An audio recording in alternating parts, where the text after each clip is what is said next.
الرحمن الرحیم والصلاة والسلام علی رسولہ الکریم وعلی آلہ وصحبہ اجمعین۔ اسلام کے نام پر تاریخ میں دو ریاستیں وجود میں آئیں، ایک مدینہ منورہ اور ایک پاکستان۔ اور وطن کہتے ہیں اس جگہ کو جسے آدمی اپنے رہنے کے لیے پسند کرے، پسند شامل ہے، مجبوری نہیں۔ وطن کے لفظ میں یہ معنی ہے کہ وہ جگہ جس سے میں اپنے رہنے کے لیے پسند کروں۔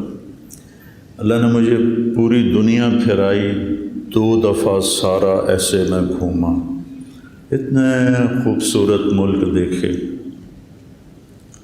اتنے ویران ملک دیکھے، صومالیہ جیسے، جبوتی، سوڈان، کیمرون، چاڈ۔ تو مجھ سے خوبصورت ملکوں والے پوچھتے مولانا آپ کو کون سی جگہ سب سے زیادہ پسند ہے؟ میں نے کہا مجھے میرا دیس ہی پسند ہے، اور اس میں مجھے رئیس آباد بہت پسند ہے۔ وہ کہتا ہے ابو نواس نقل فؤادک حیث شئت من الہوى ما الحب الا للحبیب الاول کم منزل فی الارض یالفہ الفتى وحنینہ ابدا لأول منزل، کہ جہاں مرضی پھرو، نقل فؤادک، دل کو لے کے پھرو اپنی خواہش کی غلامی میں۔ ما الحب الا للحبیب الاول، محبت پہلے محبوب کے ساتھ ہی ہوتی ہے۔ یہاں حبیب سے مراد وطن ہے۔ کم منزل فی الارض یالفہ الفتى، یہ شعر میرے اوپر بڑا فٹ آتا کہ کتنی خوبصورت جگہوں پر ایک شخص جاتا ہے،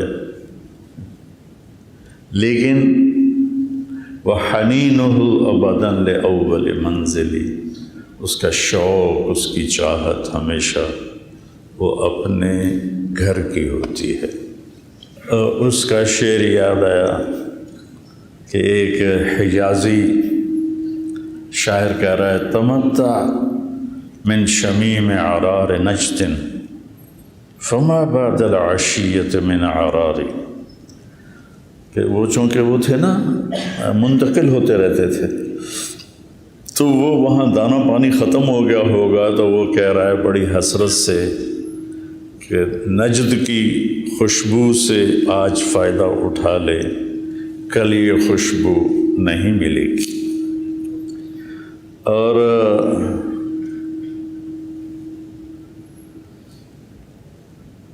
امرؤ القیس، پہلے اس شعر کا پس منظر سنیں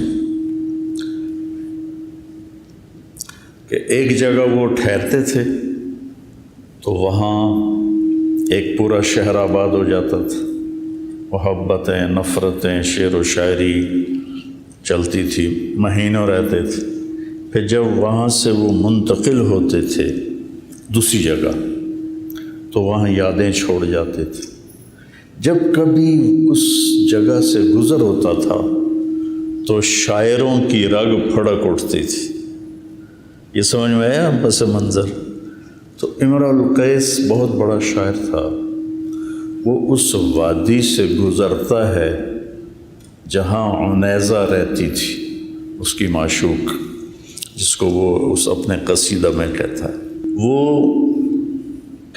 اپنے 2 ساتھیوں کے ساتھ چل رہا ہے تو اس وادی سے گزرتا ہے نا، تو اس کی حس پھڑک اٹھتی ہے، کہتا ہے قفا قفا، رک جاؤ رک جاؤ۔ کہتا ہے کیا ہوا؟ کہ من حبیب و منزل بسقط اللواء بین الدخول فحوملی فتوضع فی المقرات لم یعفر اسمها لما نسجتها من جنوب و شمال، ٹھہر جاؤ یار، کچھ رونے دو، کچھ رونے. کیا خوبصورت تعبیر ہے، کچھ رونے دو. کس پر؟ محبوب پر، اور محبوب کے گھر پر کچھ رونے دو جو سقط اللواء کے پاس ہے، اور ابھی اس کے آثار مٹے نہیں ہیں، لیکن نشانیاں رہ گئی ہیں جنہیں جنوبی شمالی ہواؤں نے بہت مدھم کر دیا ہے. اور دیکھو، میں جب یہاں بیٹھ رہا تھا میں سوچ رہا تھا میں نے کیا کہنا ہے. اب کہاں سے اللہ تعالیٰ ذہن میں ڈال رہا ہے، یہ اس کا احسان ہے. متنبی علیہ رحمت فرماتے ہیں،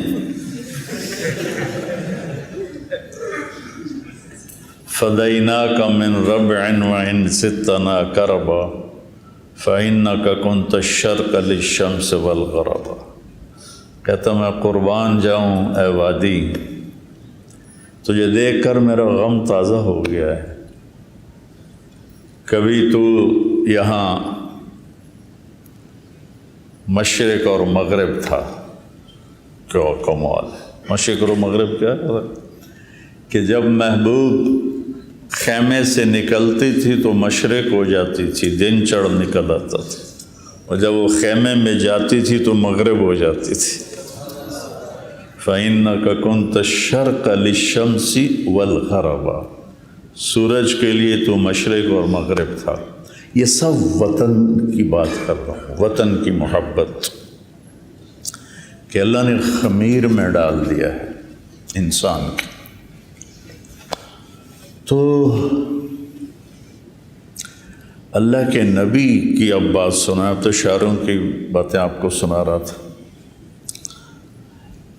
اللہ کے نبی جب غار ثور سے نکلے اور مدینہ جانے لگے تو تہجد کا وقت تھا. کہیں ٹمٹماتے چراغوں کی لو ایسے ہی ہلکی ہلکی نظر آ رہی تھی، اور شاید کہیں سلگتا ہوا دھواں بھی اٹھ رہا ہو.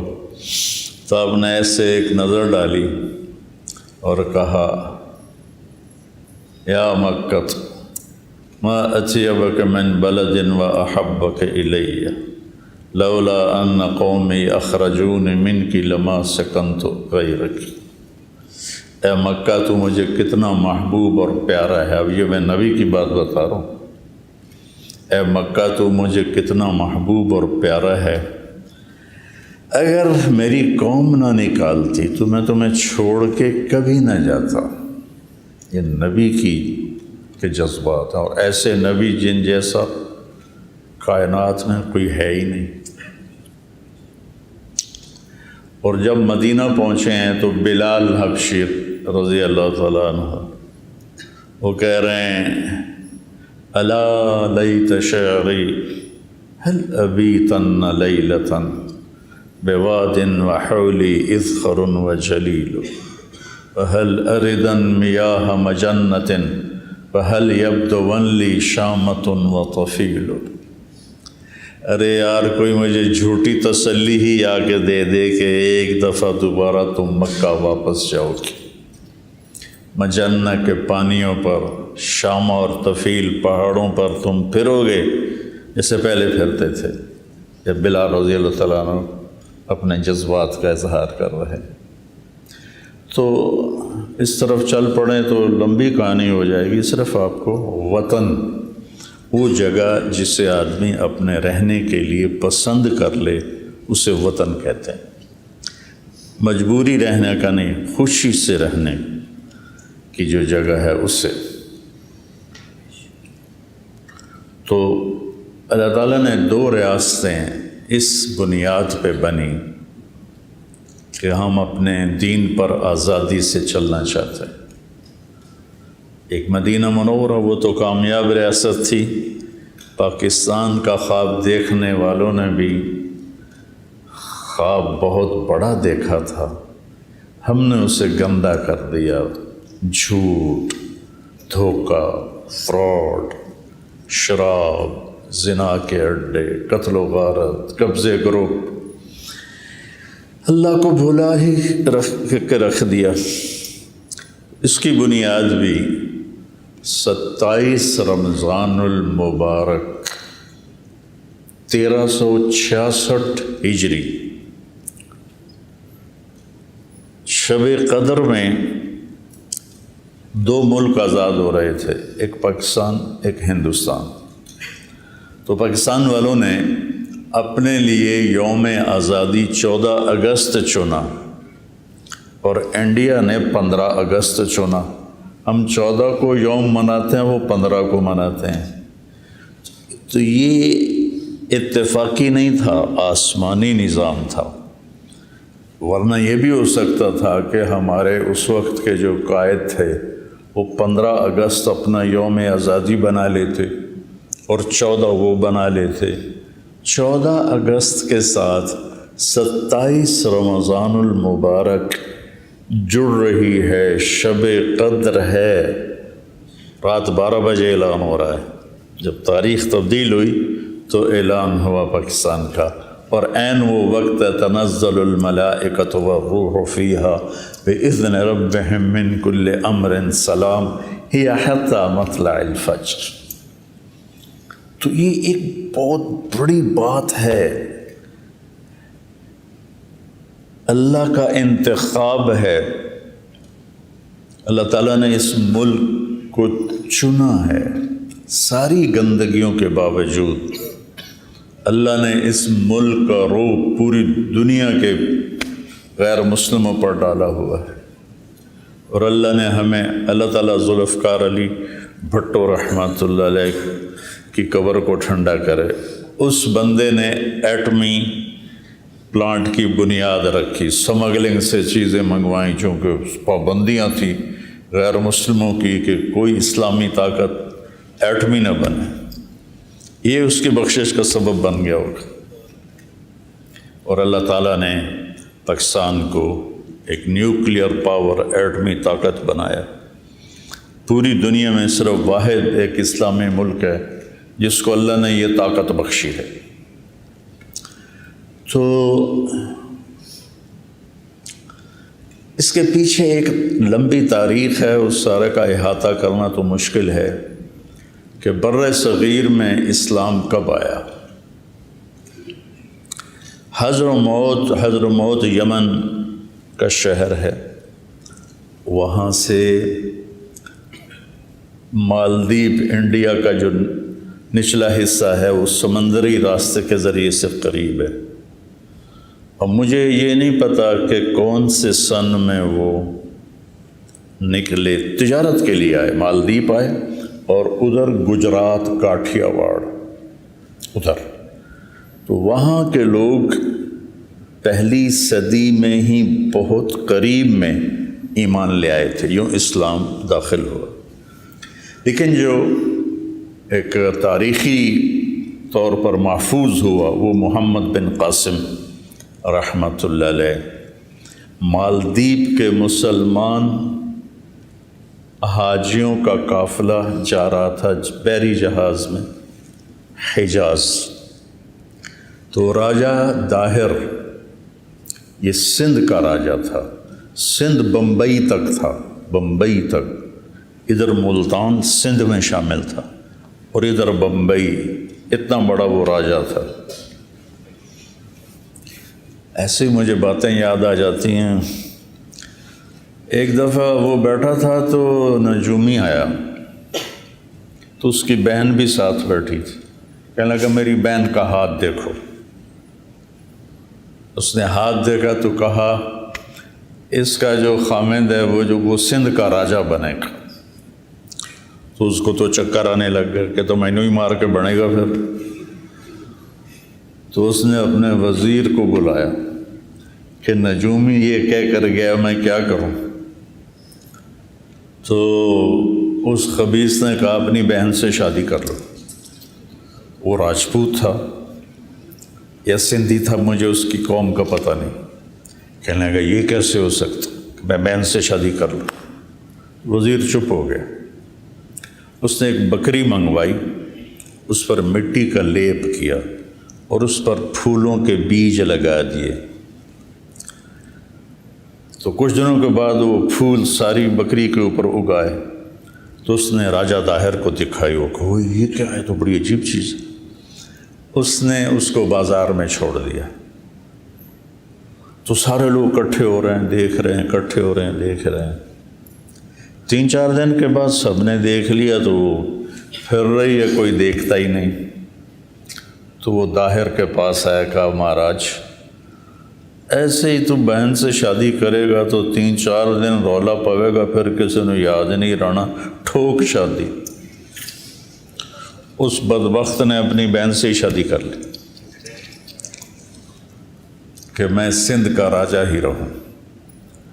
اس کے آدمیوں نے تھے تو وہ بحری ڈاکو، لیکن اس کی نگرانی جیسے ہمارے یہاں بڑے لوگوں نے رکھے ہوتے ہیں، آگے بدماش، پیچھے وہ پردے کے پیچھے ہوتے ہیں، آگے قبضے وہ کر رہے ہوتے ہیں، نام ان بدماشوں کا ہوتا ہے، پیچھے چودھری صاحب بیٹھے ہوتے ہیں۔ تو انہوں نے وہ قافلہ لوٹ لیا۔ تو ایک عورت نے کہا یا للحجاج یا للحجاج یا للحجاج۔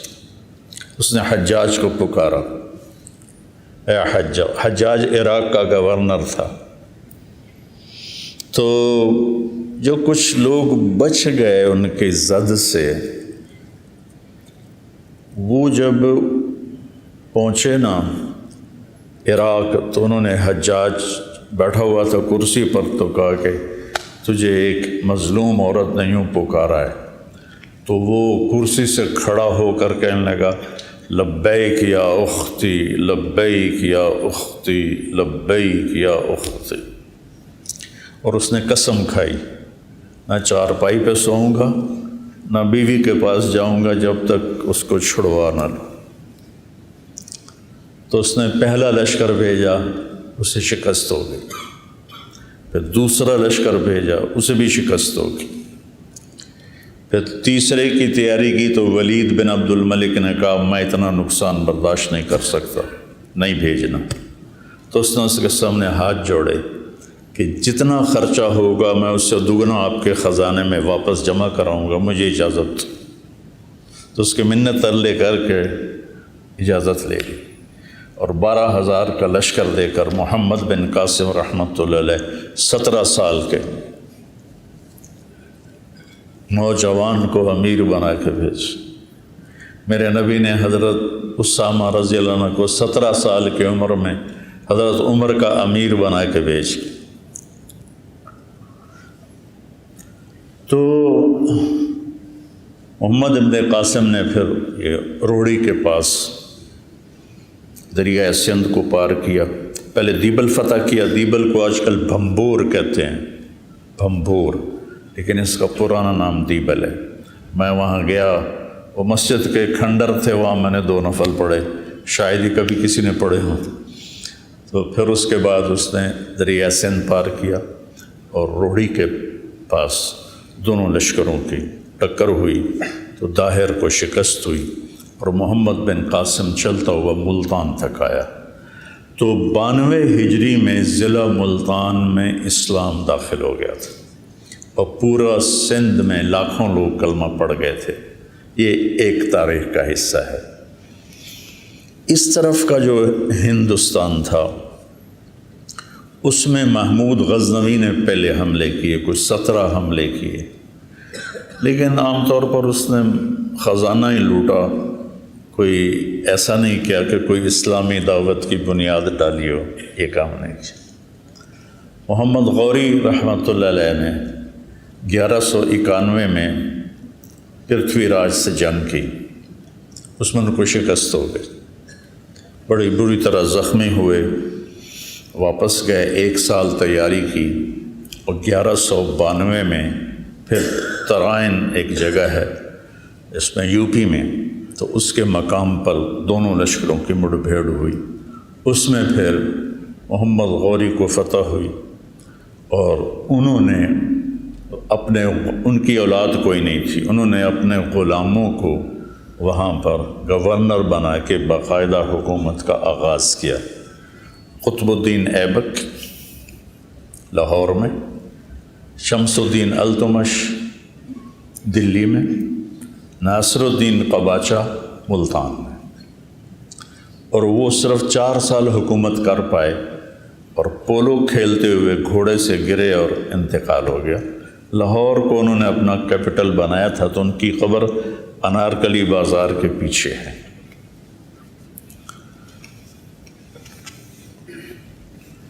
شمس الدین التمش بہت سمجھدار تھے، بہت نیک تھے۔ قطب الدین نے ایک بیٹی ان کو دی، ایک بیٹی ناصر الدین کو دی۔ ناصر الدین الجھ گیا شمس الدین سے تو لڑائیاں ہوئیں بہت زیادہ، جس میں آخر قباچہ گمنام ہو کے روپوش ہو کے بھاگ گیا، نشانی کوئی نہ ملا۔ تو شمس الدین سے پھر خاندان غلامہ، یہ سب غلام تھے، ان کو خاندان غلامہ کہتے ہیں کہ یہ غلام لوگ تھے۔ شمس الدین کے سامنے 20 غلام پیش کیے گئے، اس نے 19 خرید لیے، ایک کو چھوڑ دیا۔ اس کا قد بھی چھوٹا تھا اور شکل بھی اچھی نہیں تھی۔ تو اس غلام نے کہا آپ نے یہ غلام کیوں خریدے ہیں؟ کہا اپنے لیے۔ کہا مجھے اللہ کے لیے خرید لو۔ تو یہ بات اس کو بڑی پسند آئی تو اس نے اس کو خرید لیا۔ یہی غلام آگے چل کے غیاث الدین بلبن کے نام سے 30 برس حکومت کی، اور بہت بڑا محسن ہندوستان ہے کہ تاتاریوں کے حملوں کو غیاث الدین بلبن نے ایسا روکا کہ ان کا بیٹا محمد بلبن ملتان کا حاکم تھا اقلت، وہ جنگوں میں شہید ہو گیا، لیکن تاتاری ہندوستان میں گھس نہیں سکے۔ پھر بیٹے کے غم میں 2 ہفتے بعد اس کا بھی انتقال ہو گیا۔ تو پھر یہ خاندان غلامہ چلتا ہے جس میں خلجی ہیں، جس میں بلبن ہیں، اور اس میں تغلق ہیں، یہ سارے خاندان غلامہ ہیں۔ اور 1398 میں تیمور لنگ نے، مجھے اس پہ بڑا غصہ آتا ہے، اللہ مجھے معاف کرے، بہت ظالم تھا، بہت ظالم تھا، چنگیز خان سے بھی زیادہ ظالم تھا۔ مسلمان ہو کر اس نے میرے تلمبے کو برباد کیا، ملتان کو برباد کیا، ملتان سے دیپال پور گیا اسے برباد کیا، وہاں سے بٹھنڈا گیا اسے برباد کیا، بٹھنڈا سے دلی پہنچا اسے برباد کیا۔ یہ ہندوستان پہ آیا کیوں تھا؟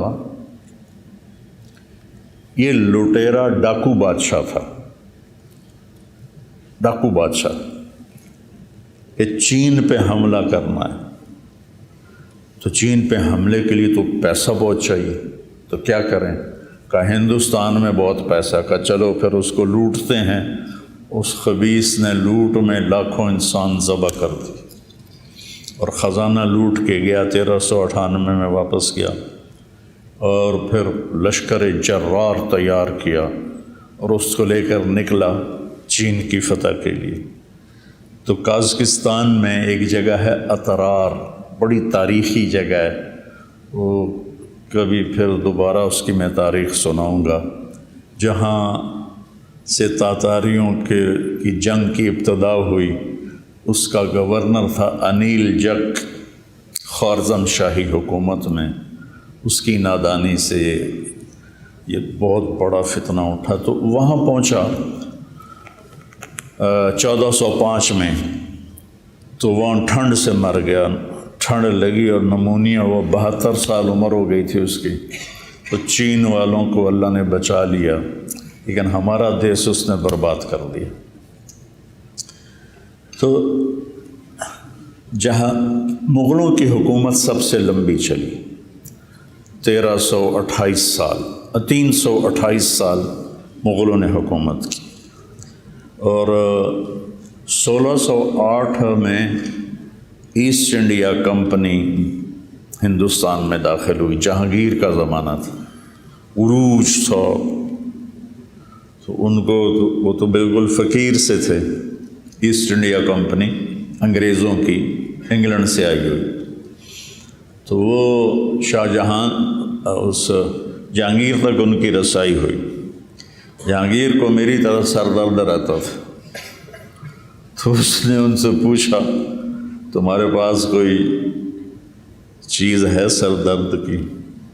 تو اس وقت وہ سائنس میں آگے جا چکے تھے، تو اب دیسی علاج میں کوئی ایسی دوا نہیں ہے جو فوری اثر کرے، تو انہوں نے اس کو گولی دی، وہ ٹھیک ہو گیا۔ وہ تو بڑا خوش ہوا، کہنے لگا کیا مانگتے ہو؟ اب ان کا دیکھو اپنے ملک کے لیے خیر خواہی، کہنے لگے جی ہمیں انڈیا میں تجارت کی اجازت دی جائے۔ اگر جاؤ اجازت، تو انہوں نے یہ جنوبی ہند کی طرف اپنے چھوٹے چھوٹے اڈے بنا لیے۔ شاہ جہان کے دربار میں وہ آئے تو شاہ جہان سے مل کر نکلے، تو شاہ جہان کے وزیر نے کہا مجھے ان کی آنکھوں میں مکر و فریب نظر آتا ہے، ان کو ہندوستان سے نکال دو۔ تو شاہ جہان کہنے لگا کیا پدی کا شوربہ، ان کی حیثیت ہی کیا ہے، ان کا ہونا نہ ہونا ہمارے لیے برابر ہے۔ تو بعد میں پتہ چلا وہ پورا ہندوستان ہی کھا گئے۔ تو 1608 میں جہانگیر کا زمانہ تھا جب یہ ایسٹ انڈیا کمپنی آئی، اور پھر وہاں انہوں نے اپنے اڈے بنانے شروع کیے۔ آہستہ آہستہ آہستہ مقامی فوج تیار کی، اور مقامی فوج سے 1757 میں سراج الدولہ کو شکست دے کر بنگال پہ قبضہ کر لی۔ مقامی فوج اتنے بے حس ہو چکے تھے مقامی لوگ، اور پھر 1799 میں ٹیپو سلطان شہید کر دیے۔ تو انہوں نے کہا اب ہندوستان ہمارا ہے، سارے ہندوستان پہ قابض ہو گئے، مقامی لوگوں کو اپنی فوج میں شامل کر۔ ٹیپو سلطان پہ جب حملہ کیا تو حیدرآباد کا نظام کم بخت انگریز فوج کے ساتھ مل کے ٹیپو پہ حملہ آور ہوا۔ ایڈمبرا کا ایک سپاہی تھا جس نے ٹیپو سلطان کو آخری فائر کیا اور وہ شہید ہوئے۔ میں جب ایڈمبرا گیا تو وہ مجھے چوک میں لے گئے، تو گھوڑے پر وہ سوار بہت بڑا بت اس کا بنا ہوا تھا۔ انہوں نے کہا یہ ہے وہ سپاہی جس نے اس کو آخری فائر کیا، اور وہ شہید ہو گئے تھے۔ تو ہندوستان میں انگریز کا آنا ایک عجیب و غریب واقعہ ہے، لیکن کوئی اس میں دوسری رائے نہیں ہے کہ ہندوستان اس وقت بڑھ چکا تھا اور راجے مہاراجے حکومت کے قابل نہیں تھے۔ مسلمان راجوں کا حال یہ تھا کہ آصف الدولہ نے ایک حرم لڑکیوں کا بنایا ہوا تھا اور ایک حرم لڑکوں کا بنایا ہوا تھا۔ کبھی وہ لڑکوں سے شوق فرماتے تھے اور کبھی لڑکیوں سے شوق فرماتے تھے۔ یہ اودھ کے نواب تھا کم بخت یہ، اور اس کا جو بیٹا تھا واجد علی شاہ، اس کی 550 بیویاں تھیں۔ یہ مسلمان راجوں کا حال تھا، تو سکھ راجے، غیر ہندو راجے، ان کا کیا حال تھا؟ سب عورت کے پیچھے، شراب کے پیچھے، گانے بجانے کے پیچھے، بالکل نااہل۔ رامپور کا نواب جو تھا وہ اپنی جو مجلس شورا بلاتا تھا، آپ کو عجیب لطیفہ بھی ہے، حقیقت میں خود بیت الخلاء میں بیٹھتا تھا اور باقی ہال میں بیٹھتے تھے۔ تو انگریزوں کا آنا بالکل ٹھیک تھا، انگریزوں کا آنا بالکل ٹھیک تھا کہ وہ اس قابل ہی نہیں تھے، سوائے عورت اور شراب کے ان کو اور کوئی کام ہی نہیں تھا۔ رنجیت سنگھ نے حکومت کی 40 سال بڑے دھڑلے سے، بہت سمجھدار راجا تھا۔ یہ گجرانوالے کا تھا، ایک چھوٹے سے چودھری کا بیٹا تھا، تو اپنی قابلیت پر ان پڑھ تھا، پورے پنجاب کا حکمران بنا۔ یہ 1780 میں پیدا ہوا تھا اور 1839 میں شراب کی کثرت اور زنا کی کثرت سے مر گیا 59 سال کی عمر میں، لیکن بہت قابل حکمران تھا۔ تو انگریزوں نے ہاتھ نہیں ڈالا پنجاب پر۔ پھر اس کا بیٹا کھڑک سنگھ، تو کھڑک سنگھ شراب کے نشے میں مر گیا۔ پھر اس کا بیٹا نونہال سنگھ بنا، وہ بھی جلدی مر گیا۔ پھر رنجیت سنگھ کا بیٹا شیر سنگھ تھا، جس نے سید احمد شہید رحمۃ اللہ علیہ کو 1831 میں بالا کوٹ میں شہید کیا اور فتح پائی۔ تو اس کو وہ بھی اتنا ڈوبا شراب میں اور عورت میں کہ اسے سکھوں نے خود قتل کر دیا 3 سال کے بعد۔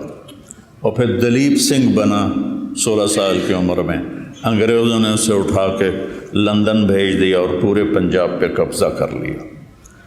انہوں نے پھر ظلم بھی کیے، لیکن یہ ان نوابوں کی جو تھی بدماشیاں، ان کو ختم کیا، عام لوگوں کو ریلیف دیا، کتنے نظام بنائے انہوں نے، وہ ایک لمبی تاریخ ہے۔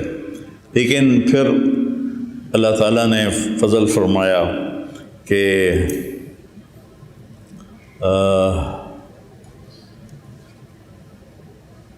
1906 میں مسلم لیگ کی بنیاد رکھی گئی۔ 30 دسمبر 1906 نواب سلیم اللہ صاحب ڈھاکہ، یہ نواب خاندان تھا، یہ بنگالی نہیں تھے، یہ کشمیری تھے۔ ان کے بڑے تجارت کے لیے گئے اور بہت کما لیا۔ 1857 کی جنگ میں انگریزوں کا ساتھ دیا تو اس پر انہوں نے جاگیریں دے دی، نواب بنا دیا۔ اس کے آخری نواب تھے سلیم اللہ خان صاحب، جو 43 سال کی عمر میں فوت ہو گئے۔ انہوں نے اپنے محل میں 1906 میں 30 دسمبر مسلم لیگ کی بنیاد رکھی۔ پاکستان کا پہلا پتھر وہاں رکھا گیا۔ مسلم لیگ کی بنیاد رکھتے ہوئے کسی کے خواب و خیال میں نہیں تھا کہ آگے چل کے یہ پاکستان کے وجود کا ذریعہ بنیں گے۔ صرف یہ جد و جہد تھی کہ مسلمانوں کو اکٹھا کیا جائے اور انگریزوں کے خلاف کوئی محاذ بنایا جائے۔ تو چلتے نواب سلیم اللہ جوانی میں فوت ہو گئے، نوابی ٹائٹل ختم ہو گیا۔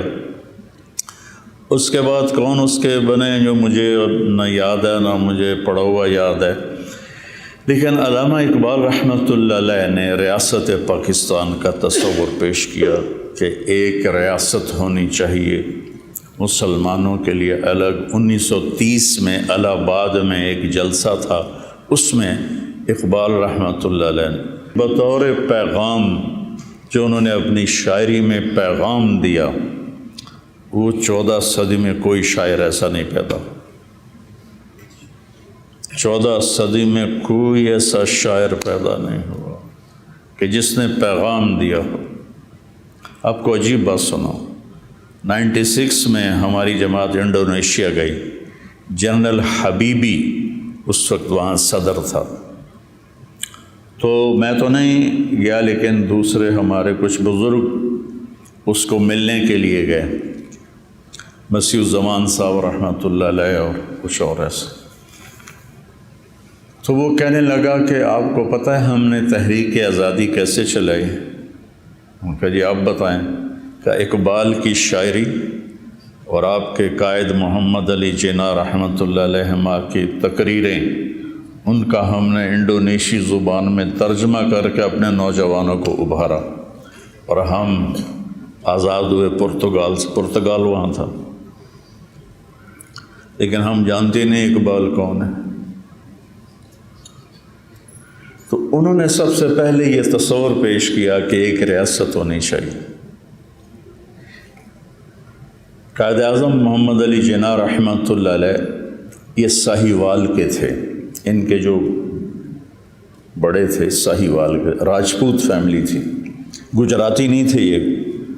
کیم چھو مجامہ، یہ گجراتی زبان ہے، کیم چھو مجامہ، کیا حال ہے، بڑا اچھا حال۔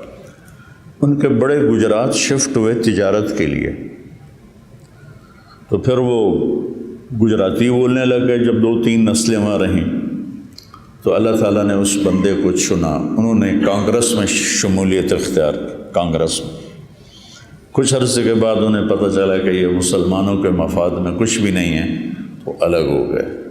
مسلم لیگ میں شامل ہوئے تو بری طرح مسلم لیگ پٹ رہی تھی، تو یہ مایوس ہو کے لندن چلے گئے، بہت بڑے وکیل تھے۔ تو علامہ اقبال رحمۃ اللہ علیہ نے خط لکھا کہ آپ واپس آئیں اور مسلم لیگ کی باغ ڈور سنبھالیں۔ تو وہ پھر ان کے خط پر واپس تشریف لائے اور مسلم لیگ کی باغ ڈور سنبھالی۔ پھر علماء دیوبند دو حصوں میں تقسیم ہو گئے۔ ایک حصہ کہتا تھا تقسیم نہیں ہونی چاہیے، مولانا شرف علی تھانوی رحمۃ اللہ علیہ، مولانا شبیر احمد عثمانی رحمۃ اللہ علیہ، مولانا ظفر احمد تھانوی رحمۃ اللہ علیہ، مولانا سلیمان تھے ندوہ کے، تو یہ حضرات کہتے تھے تقسیم ہونی چاہیے۔ تو اس سے علماء دیوبند دو حصوں میں تقسیم ہو۔ دونوں کی نیت، جو چاہتے تھے نہ تقسیم ہو، ان میں بھی کوئی ذاتی مفاد نہیں تھا، وہ سمجھتے تھے کہ اس میں مسلمانوں کا فائدہ زیادہ ہے، اور حضرت تھانوی رحمۃ اللہ علیہ اور ان کے ساتھ والے کہتے تھے تقسیم میں فائدہ زیادہ ہے، اور آخر نتیجہ وہی نکلا جو حضرت تھانوی رحمۃ اللہ علیہ کا فلسفہ تھا کہ الگ ہونا چاہیے، کہ مسلم نان مسلم مفاد ایک نہیں ہو سکتا، وہ اس میں ٹکراؤ پیدا ہو جاتا ہے۔ تو مسلم لیگ بہت بری طرح پٹ رہی تھی، تو مولانا شبیر احمد عثمانی، مولانا ظفر احمد تھانوی، انہوں نے دورے کیے پورے سرحد کے اور ہندوستان کے، اور جو جوشیلی تقریریں کر مسلم لیگ کو اتنا کھڑا کیا کہ الیکشن میں کافی سیٹیں لینے میں کامیاب ہو گئی۔ ادھر 1940 میں دوسری جنگ عظیم شروع ہو گئی، جو 44-45 تک رہی، اور انگلینڈ بالکل اس کی کمر ٹوٹ گئی اور اسے اپنے مقبوضہ جات پر قبضہ رکھنا مشکل ہو گیا۔ ادھر تحریک پروان چڑھ گئی، پاکستان کا مطلب کیا، لا الہ الا اللہ۔ آج کے نوجوانوں کو پتہ ہی نہیں ہے کہ کیا قربانیاں ہوئیں۔ تو آخر کار انگریزوں کو ہارنا بھی پڑا اور وہ مجبور بھی ہو گئے تھے، دونوں چیزیں تھیں، قبضہ رکھ نہیں سکتے تھے، سارا کچھ برباد ہوا پڑا تھا، اور ادھر مسلمانوں میں بھی ایک جوش اور تحریک اٹھی ہوئی تھی، ہندوؤں میں بھی اٹھی ہوئی تھی۔ تو پھر اللہ تعالیٰ نے محمد علی جناح رحمۃ اللہ علیہ، بہت بڑے ہمارے محسن ہیں، بڑے عظیم انسان تھے، مقدر کی بات ہے انہیں حکومت کرنے کا موقع ہی نہ مل سکا۔ 47 میں آزاد ہوا، 48 میں انتقال ہو گیا، ٹی بی کے مریض تھے 72 سال کی عمر میں۔ اس کے بعد پھر ایک لائن لگ گئی، ایک دکھ بھری داستان ہے، ایک درد بھرا افسانہ ہے، جگر سوز بھی ہے، دل خراش بھی ہے، کہ قربانیوں کو رائے گاں کر دیا، 6 لاکھ لوگ ذبح ہوئے، 6 لاکھ، 1.5 کروڑ لوگ ہجرت کرنے پر مجبور ہوئے، اور 6 لاکھ لوگ۔ میرے والد کے پاس ایک آتے تھے بزرگ، نام بھول گیا مجھے، وہ بتا رہے تھے کہ میں جالندھر میں رہتے تھے، تو میرا خاندان کٹ گیا، میں اکیلا جان بچا کے نکلا، تو دن میں کماد میں چھپ جاتا تھا اور رات کو سفر کرتا تھا، اور میری ڈائریکشن تھی لاہور، لیکن میں بھٹکتا دریائے ستلج کے کنارے جا پہنچا۔ دریائے ستلج اس وقت بکھرا ہوا دریا تھا، اور پیچھے تیرنا آتا نہیں تھا، پیچھے جاؤں تو سکھوں کے ہاتھوں مرتا ہوں، پانی میں جاؤں تو ڈوب کے مرتا ہوں۔ تو کہنے لگے میں نے اس سے اچھا پانی میں ڈوب کے مر جانا سکھوں کے ہاتھوں قتل ہونے سے بہتر ہے۔ کہنے لگے میں نے ایک لکڑی اٹھائی بڑی ساری اور اس کو پکڑ کر میں پانی میں اترا اور لکڑی کا آسرا بنا کے میں آگے آگے بڑھنا شروع کیا۔ جب میں تھوڑا سا پانی کے اندر گیا تو سارا دریا لاشوں سے بھرا ہوا بہہ رہا تھا، سارا دریا۔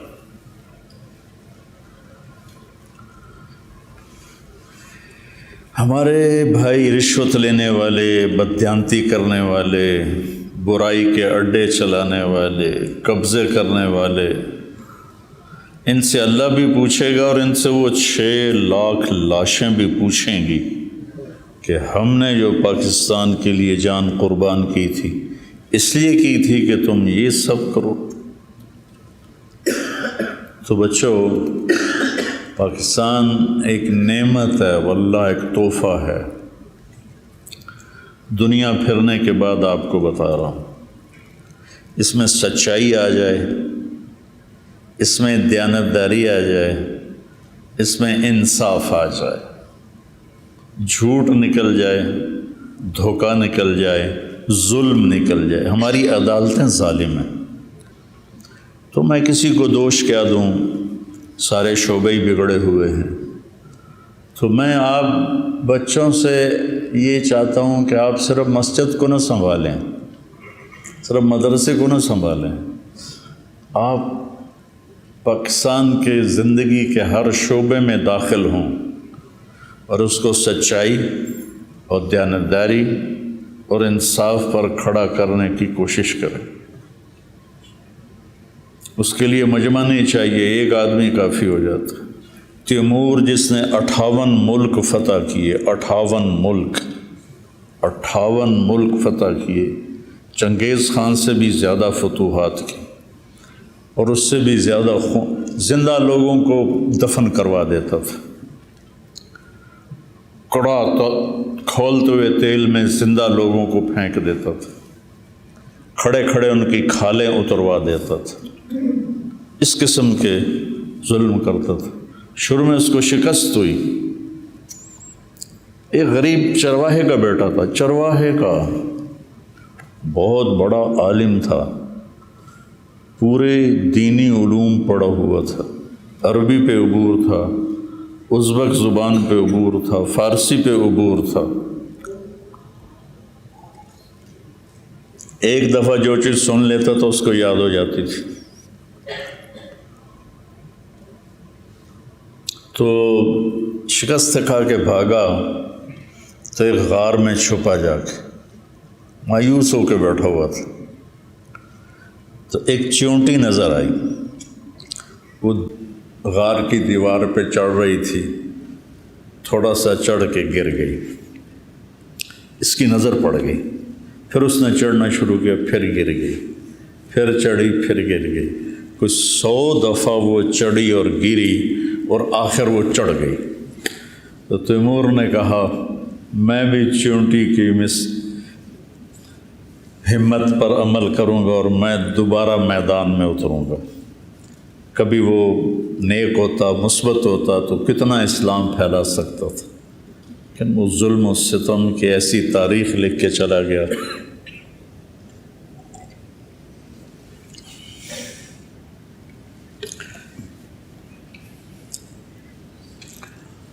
تو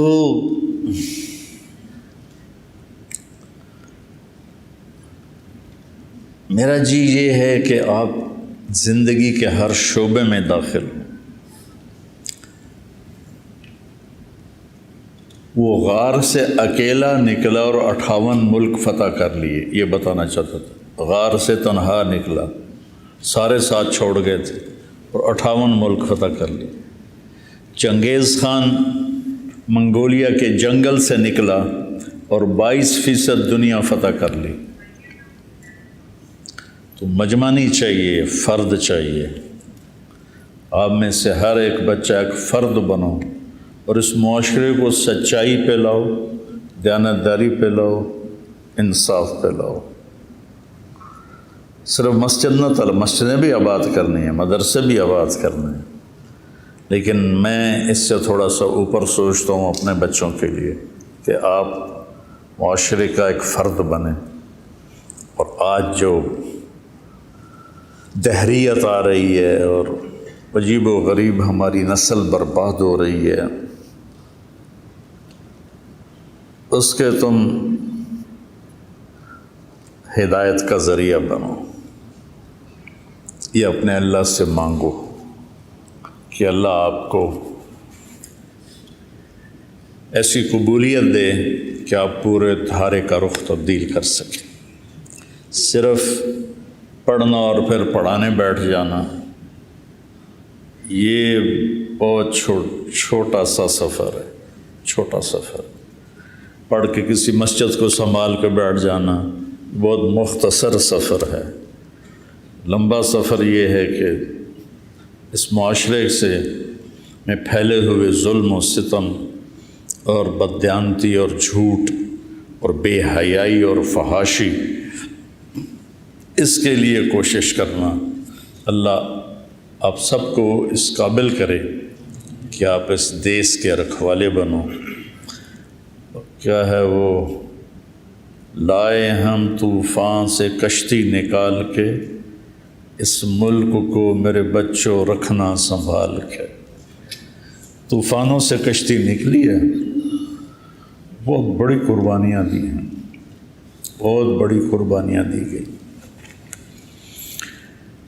تو اللہ تعالیٰ ان کی قبریں روشن کرے جنہوں نے اس کو بنانے کے لیے جانوں کے نذرانے پیش کیے، اپنی ہمتوں کو صرف کیا، اور آج ہم آزاد ہیں کہ ہم ایک ایٹمی طاقت ہیں۔ کاش ہم سچے ہوتے، دیانتدار ہوتے، ظلم سے پاک ہوتے تو کوئی ہماری طرف آنکھ اٹھا کے نہیں دیکھ سکتا۔ اس کی آپ سارے بچے نیت کرو کہ انشاءاللہ ہم نے اپنے دیس کو ایسا بنانا ہے، ٹھیک ہے نا؟ ہاں، تو اپنی ذات سے ابتدا کرو کہ میں نے جھوٹ نہیں بولنا۔ یعنی آپ سوچو گے ہم کریں کیا، اپنے سے شروع کرو۔ میں نے جھوٹ نہیں بولنا، میں نے غیبت نہیں کرنی، میں نے کسی کے ساتھ بدتمیزی نہیں کرنی، میں نے اپنی زندگی میں کسی کے ساتھ دھوکہ بازی نہیں کرنی، میں نے کسی پہ زیادتی اور ظلم نہیں کرنا۔ اپنی ذات سے شروع کرو۔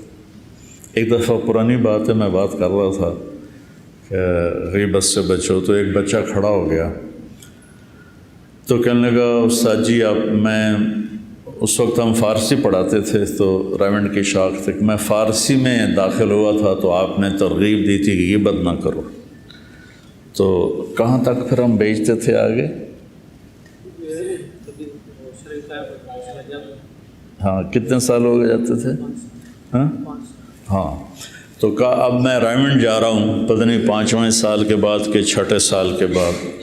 ان 6 سال میں نے ایک دفعہ بھی غیبت نہیں کی۔ اور ابھی چند دن پہلے پھر وہ مجھے آ کے ملا، کہا جی میں وہی ہوں جس نے آپ کو کہا تھا کہ میں نے کبھی غیبت نہیں کی۔ تو میں نے اپنی ذات سے شروع کیا۔ میں کسی کی غیبت نہیں کرتا ہوں، کسی کی غیبت سنتا نہیں ہوں، کسی سے نفرت نہیں کرتا ہوں، فرقہ واریت سے بالا تر ہو کے میں چلتا ہوں، میں دین کو پیش کرتا ہوں، مسلک دیوبند کو پیش نہیں کرتا۔ اس پہ میں خود کاربند ہوں، لیکن میں اوروں کو اس کی دعوت نہیں دیتا، میں دین کی دعوت دیتا ہوں۔ میں سب کو ایسے ہاتھ پھیلا کر ملتا ہوں، میرے دل میں کسی کے لیے نفرت کوئی نہیں ہے۔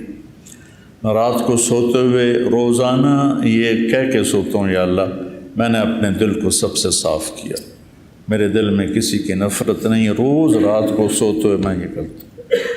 آپ بھی اس پہ عمل کرو، انشاءاللہ بہت فائدہ ہوگا۔